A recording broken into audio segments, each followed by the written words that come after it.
مرنے سے پہلے اے مسلمان کر لے اس پہ غور، کتابوں کا خدا اور ہے، بابوں کا خدا اور۔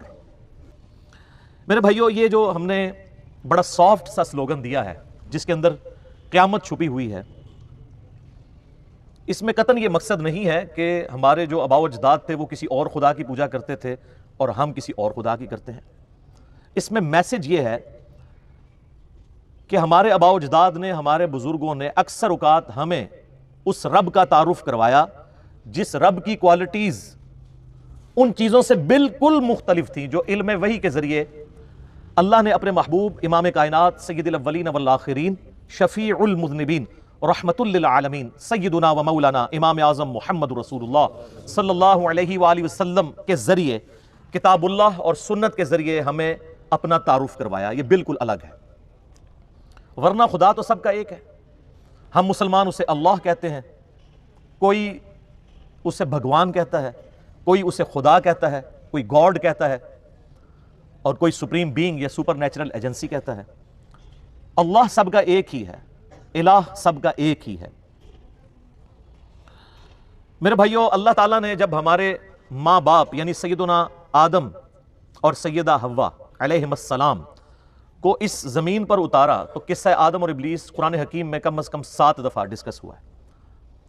سٹارٹ ہی میں سورۃ البقرہ میں اللہ تعالیٰ نے جب قصہ آدم اور ابلیس کا ذکر کیا تو آیت نمبر 38 میں آتا ہے قُلْ اهْبِطُوا مِنْهَا جَمِيعًا فَإِمَّا يَأْتِيَنَّكُم مِّنِّي هُدًى فَمَن تَبِعَ هُدَايَ فَلَا خَوْفٌ عَلَيْهِمْ وَلَا هُمْ يَحْزَنُونَ وَالَّذِينَ كَفَرُوا وَكَذَّبُوا بِآيَاتِنَا أُولَٰئِكَ أَصْحَابُ النَّارِ هُمْ فِيهَا خَالِدُونَ کہ ہم نے کہا کہ اے آدم اور اس کی اولاد، تم سب کے سب زمین پر اتر جاؤ، اب انتظار کرنا جب کبھی بھی کوئی ہدایت کی بات تم تک پہنچے میری طرف سے، یعنی انبیاء کی وحی کے ذریعے، تو جو اس کی پیروی کرے گا اسے قیامت والے دن نہ کوئی خوف ہوگا نہ کوئی غم، اور جو میری آیات کا انکار کریں گے، اسے جھٹلائیں گے، وہی ہوں گے اہل نار، اہل جہنم، ہمیشہ ہمیش اس میں رہیں گے۔ اللہم اجرنا من النار، اللہم اجرنا من النار، اللہم اجرنا من النار۔ تو کتابوں کی پیروی کا حکم ہے، بابوں کی پیروی کا نہیں، اور بابے بھی وہی قابل احترام ہیں جو کتابوں سے جوڑیں، اپنی پرستش نہ کروائیں۔ سورہ بنی اسرائیل میں آپ کو پتا ہے 10 کمانڈمنٹس آئی ہیں، اور اس میں بھی 9th کمانڈ جو سورہ بنی اسرائیل کی آیت نمبر 36 ہے، وَلَا تَقْفُ مَا لَيْسَ لَكَ بِهِ عِلْمٌ إِنَّ السَّمْعَ وَالْبَصَرَ وَالْفُؤَادَ كُلُّ أُولَٰئِكَ كَانَ عَنْهُ مَسْئُولًا۔ اے انسان، کسی چیز کی پیروی اس وقت تک مت کرنا جب تک تمہیں ڈیفینیٹ علم نہ اس کے بارے میں آ جائے۔ بے شک کان، آنکھیں اور عقل، اس کے بارے میں پوچھا جائے گا کہ تمہیں یہ 3 انسٹرومنٹس دیے تھے، تم نے ان کو استعمال کر کے حق بات تک پہنچنے کی کوشش کیوں نہیں کی؟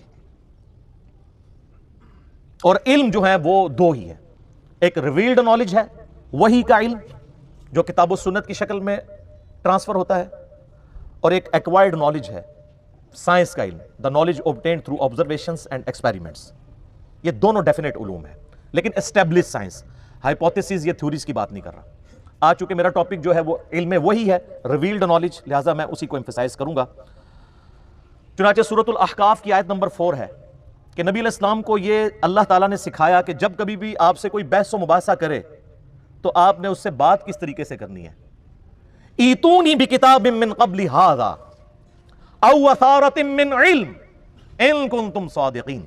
اگر تم اس کتاب کو نہیں مانتے نا، ایتونی بکتاب من قبل ھذا، اس سے پہلے کوئی اور کتاب نازل ہوئی ہوئی ہے وہ لے آؤ میرے پاس، او اثارۃ من علم، یا کوئی انبیاء کی وحی میں سے آثار علم کے چل رہے ہوں، اگر تم سچے ہو تو ہمیں قرآن کیا کہتا ہے کہ بات کرنی ہے تو کتابوں سے اور انبیاء کے آثار یعنی سنت سے۔ تو سر پھر میں کیوں نہ کہوں، مرنے سے پہلے اے مسلمان کر لے اس پہ غور، کتابوں کا خدا اور ہے، بابوں کا خدا اور۔ اللہ تو ہمیں کہہ رہا ہے علمی کتابی بنو، ایتونی بکتاب من قبل ھذا او اثارۃ من علم۔ تو سر اسی لیے تو ہم نے عرض کیا ہے کیا کہ نام ہے بابی، نام ہے بابی، میں ہوں مسلم علمی کتابی۔ علمی کتابی یہ اسی آیت کی تو ٹرانسلیشن ہے۔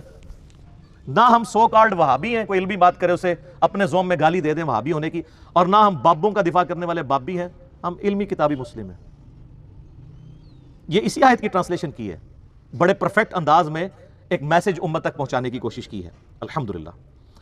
میرے بھائیوں، اللہ کے محبوب صلی اللہ علیہ وآلہ وسلم نے پوری زندگی امت کو وحی کی طرف اس طریقے سے گامزن کیا کہ صحابہ کرام علیہم رضوان کے دل و دماغ میں یہ بات کوٹ کوٹ کے بھری کہ اپنا رابطہ وحی کے ساتھ رکھنا ہے، کیونکہ نبی علیہ السلام نے تو دنیا سے چلے جانا تھا۔ آپ علیہ السلام اپنے نائب کے طور پر علم وحی جو اللہ نے آپ کو دیا تھا کتاب و سنت کی فارم میں، وہ صحابہ کرام اور اہل بیت علیہم السلام اجمعین کے حوالے کر کے گئے۔ اس حوالے سے مجھے درجنوں احادیث فی البدی یاد ہیں۔ ٹاپ آف دا لسٹ وہ حدیث جو صحیح مسلم میں ہے، جو روایت کی ہے امام محمد باقر بن علی بن حسین بن علی علیہم السلام اجمعین، جو امام حسین علیہ السلام کے پوتے ہیں، اور انہوں نے روایت کی ہے جابر بن عبداللہ سے، اور ان سے آگے حدیث سنی ہے امام جعفر جو امام باقر کے بیٹے ہیں، انہوں نے، جو 148 ہجری میں فوت ہوئے اور بایزید 191 میں پیدا ہوئے۔ وہ کہتے ہیں دونوں جڑے ہوئے ہیں، یہ وہ والے امام جعفر۔ تو وہ کہانیوں میں امام جعفر ہے نا، یہ صحیح مسلم میں انٹرنیشنل نمبر کے مطابق 2005 نمبر حدیث ہے۔ جابر بن عبداللہ کہتے ہیں، اور اس کو نقل کیا امام باقر نے، ان سے امام جعفر نے، اور پھر دو واسطوں سے امام مسلم نے لیا، کہ نبی علیہ السلام جب کبھی بھی کوئی خطبہ دیتے، عید کا خطبہ، جمعے کا خطبہ، یا اس کے علاوہ کبھی بھی تقریر کرتے، تو آپ علیہ السلام یہ جملے ضرور بولا کرتے، اما بعد فإن خیر الحدیث کتاب اللہ وخیر الہدی ہدی محمد صلی اللہ علیہ وآلہ وسلم وشر الامور محدثاتها وکل محدثۃ بدعہ وکل بدعۃ ضلالہ وکل ضلالۃ فی النار۔ کچھ الفاظ اس میں سنن نسائی کے بھی ہیں، ابو داؤد کے بھی ہیں، ترمذی کے بھی ہیں۔ بہرحال مین جو پورشن ہے وہ صحیح مسلم کی یہ حدیث ہے۔ آگاہ ہو جاؤ اس کے بعد کہ سب سے بہترین کلام اللہ کی کتاب ہے، اور سب سے ہدایت یافتہ راستہ محمد صلی اللہ علیہ وآلہ وسلم کا ہے، اور بدترین کام وہ ہیں جو دین میں خود سے داخل کر دیے جائیں۔ اس طرح کے تمام کام گمراہیاں ہیں، اور یہ تمام گمراہیاں دوزخ میں لے جانے والی ہیں۔ اللہم اجرنا من النار۔ مرنے سے پہلے اے مسلمان کر لے اس پہ غور، کتابوں کا خدا اور ہے، بابوں کا خدا اور۔ پھر صحیح مسلم میں جو حجۃ الوداع کی حدیث ہے، انٹرنیشنل نمبر کے مطابق 2950 2950، وہ بھی جابر بن عبداللہ سے ہے رضی اللہ تعالیٰ عنہما، اور وہ بھی امام باقر علیہ السلام نے روایت کی ہے۔ امام باقر ان کو ملنے کے لیے جاتے ہیں، نابینا ہو چکے ہوتے ہیں جابر بن عبداللہ، ان کو پتہ چلتا ہے کہ میرے نبی کا بچہ آیا، تو وہ ان کے گریبان کے بٹن کھولتے ہیں، اپنا ہاتھ رکھتے ہیں، کہتے ہیں تو میرے نبی کا بیٹا ہے، تو مجھ سے جو چاہے پوچھ۔ تو کہتے ہیں کہ چچا جان مجھے بتائیے کہ نبی صلی اللہ علیہ وآلہ وسلم نے حج کیسے کیا تھا؟ تو سر وہ 8 صفوں کی حدیث ہے، حج کے ٹاپک پہ سب سے لمبی حدیث یہی ہے، اور مشکات میں حج والے چیپٹر میں آپ کو پہلی حدیث یہی ملے گی۔ اسے حدیث سے جابر کہتے ہیں، یہ امام باقر نے روایت کی ہے۔ اس میں الفاظ ہیں کہ نبی علیہ السلام نے ہمیں خطبہ دیتے ہوئے فرمایا تھا میدان عرفات میں کہ میں اپنے بعد تم میں وہ چیز چھوڑ کر جا رہا ہوں جسے مضبوطی سے پکڑ لوگے کبھی گمراہ نہیں ہوگے، اور وہ اللہ کی کتاب ہے۔ مسلم شریف میں صرف کتاب اللہ کا ذکر ہے، سنت بھی اسی میں داخل ہے، کیونکہ من یطع الرسول فقد اطاع اللہ، جس نے رسول اللہ کی اطاعت کی اس نے گویا اللہ کی اطاعت کی۔ البتہ مستدرک للحاکم میں ایک روایت ہے انٹرنیشنل نمبر کے مطابق 318، وہ عبداللہ ابن عباس سے، وہ کہتے ہیں کہ نبی علیہ السلام نے فرمایا تھا 2 چیزیں چھوڑ کر جا رہا ہوں، ایک اللہ کی کتاب ہے، اس کو مضبوطی سے پکڑ لینا، دوسرا تمہارے نبی صلی اللہ علیہ وآلہ وسلم کی سنت ہے، اسے مضبوطی سے پکڑ لینا، کبھی بھی گمراہ نہیں ہوگے۔ تو نبی علیہ السلام کیا کہہ رہے ہیں، بابوں کو پکڑنا یا کتابوں کو؟ تو سر پھر عرض کیوں نہ کریں کہ مرنے سے پہلے اے مسلمان کر لے اس پہ غور، کتابوں کا خدا اور ہے، بابوں کا خدا اور۔ کتابوں کے ساتھ جوڑ کے گئے۔ سر نبی علیہ السلام کے پاس تو وہ بابے تھے جو چھوڑے بھی جا سکتے تھے، صحابہ اکرام، اہل بیت، خلفائے راشدین۔ سنن ابی داؤد میں، جامعہ ترمذی میں، سنن ابن ماجہ میں حدیث ہے، نبی علیہ السلام نے اپنی وفات سے چند دن پہلے ایک بڑا بلیغ خطبہ دیا، ہر آنکھ اشک بار تھی، گویا کہ آپ ہم سے رخصت ہو رہے تھے۔ آپ علیہ السلام کے بارے میں صحابہ کرام کہتے ہیں، تو آپ نے فرمایا میرے بعد جو کوئی بھی زندہ رہے گا بہت اختلاف دیکھے گا، اس وقت علیکم بسنتی وسنت الخلفاء الراشدین المہدیین، تم پر میری سنت اور میرے خلفائے راشدین ہدایت یافتہ کی سنت لازم ہے، ان کو اپنی دانتوں سے مضبوطی سے، اپنی داڑھوں سے پکڑ لینا۔ خلفائے راشدین کی سنت کیوں؟ کہ نبی علیہ السلام کو کانفیڈنس تھا کہ یہ وہ بابے ہیں جو اپنی عبادت نہیں کروائیں گے بلکہ میری تعلیمات ہی تم تک پہنچائیں گے، اور پلس وہ اجماع امت کے ذریعے چل رہے ہوں گے، انڈیویجول کی رائے نہیں ہوگی،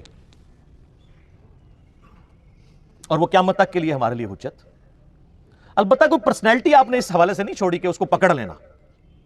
کیوں بھائی؟ نبی علیہ السلام کے 2 سال کے بعد سیدنا ابوبکر بھی فوت ہو گئے, 13 سال کے بعد سیدنا عمر بھی شہید, 25 سال کے بعد سیدنا عثمان بھی شہید, 30 سال کے بعد مولا علی بھی شہید, خلافت راشدہ ختم, اور آخری صحابی ابو طفیل عامر بن واثلہ المتوفا 110 ہجری, نبی علیہ السلام کی وفات کے 100 سال کے بعد آلموسٹ دنیا سے وہ بھی چلے گئے. آج 1441 ہجری ہے, آخری صحابی کو فوت ہوئے بھی 1331 سال ہو چکے ہیں. تو آپ کون سا ایسا بندہ چھوڑ کے جاتے ہیں جس کی عمر اتنی لمبی ہوتی؟ تو آپ نے ہمیں کتابوں کے حوالے کیا ہے, بابوں کے حوالے نہیں. ہاں وہ بابے ہمارے سر کا تاج ہیں جو ہمیں کتابوں سے جوڑیں, کیونکہ بابوں کی عزت کتابوں کی وجہ سے. اگر بابے کتابوں کے دشمن بن جائیں اور کہیں کتابوں سننا ڈائریکٹ نہ پڑھنا گمراہ ہو جاؤ گے, تو ایسے بابوں کو چاٹنا ہے, یہ تو دشمن ہے. اور وہ یہ بابے ہیں ہمارے امام, جنہوں نے اپنی کوئی بات نہیں, ہمارے محبوب صلی اللہ علیہ وسلم کی تعلیمات من و عن ہم تک پہنچائی, الحمدللہ. پھر نبی علیہ السلام کا جو غدیر خم کا خطبہ ہے, اپنی وفات سے 2.5 مہینے پہلے آپ نے حجۃ الوداع سے واپسی پر مکے سے مدینے آتے ہوئے خم نامی گاؤں میں خطبہ دیا. اونٹ کے پالان کا ممبر لگایا گیا, آپ علیہ السلام نے کنکلوڈنگ گفتگو کی. صحیح مسلم میں اوپر تلے 4 احادیث ہیں انٹرنیشنل نمبر کے مطابق 6225 سے 6228 تک. اے لوگو آگاہ ہو جاؤ, میں بھی ایک انسان ہوں, قریب ہے کہ اللہ کا قاصد یعنی موت کا فرشتہ میرے پاس آئے اور میں اس کی دعوت قبول کر لوں. میں اپنے بعد تم میں 2 بھاری چیزیں چھوڑ کر جا رہا ہوں. ان میں سے پہلی چیز اللہ کی کتاب ہے, اس میں ہدایت ہے, اس میں نور ہے. تم اللہ کی کتاب کو پکڑو, اپنا تعلق اس کتاب کے ساتھ مضبوط کرو. اللہ کی کتاب اللہ کی رسی ہے, جو اسے پکڑے گا وہ ہدایت پر ہوگا, جو چھوڑ دے گا گمراہ ہو جائے گا. زید بن ارقم کہتے ہیں پھر نبی علیہ السلام ہمیں ترغیب دلاتے رہے, اللہ کی کتاب, اللہ کی کتاب, اللہ کی کتاب. وَاعْتَصِمُوا بِحَبْلِ اللَّهِ جَمِيعًا وَلَا تَفَرَّقُوا, سورہ آل عمران آیت نمبر 103. یہ غدیر خم کی حدیث میں ہے کہ وہ قرآن ہے رسی. اور پھر فرمایا دوسری بھاری چیز میرے اہل بیت ہیں, میں اپنے اہل بیت کے معاملے میں تمہیں اللہ کا خوف دلاتا ہوں, میں اپنے اہل بیت کے معاملے میں تمہیں اللہ کا خوف دلاتا ہوں, میں اپنے اہل بیت کے معاملے میں تمہیں اللہ کا خوف دلاتا ہوں. لیکن امت بالکل الٹ چلی, نہ قرآن کو پکڑا اور نہ اہل بیت کو چھوڑا, یعنی سب کو شہید کر دیا. بالکل الٹ امت چلی. اللہ کے فضل سے یہ وہ پلیٹ فارم ہے جس پلیٹ فارم سے قرآن کی توحید اور عقائد بھی بیان ہو رہے ہیں اور اہل بیت کا دفاع بھی ہو رہا ہے. سب نے لولی لنگڑی قسم کی تعلیمات لی ہوئی ہیں, یہ پرفیکٹ تعلیمات چل رہی ہیں, میری تعلیمات نہیں. ہم نے تو سر ہر بندے کو کتابوں کے ساتھ جوڑ دیا. میرے دنیا میں رہنے سے نہ رہنے سے کوئی فرق نہیں پڑتا. نبی علیہ السلام دنیا سے چلے گئے تو اسلام ختم نہیں ہوا, تو ہمارے جانے سے کیا ہوگا؟ البتہ ہم نے لوگوں کو کتابوں کے ساتھ جوڑ دیا. تو جس کے ہاتھ میں کتاب آ گئی تو سر کوئی مفتی, کوئی مولانا, کوئی سو کارڈ اسکالر اس کے سامنے بیٹھ نہیں سکتا.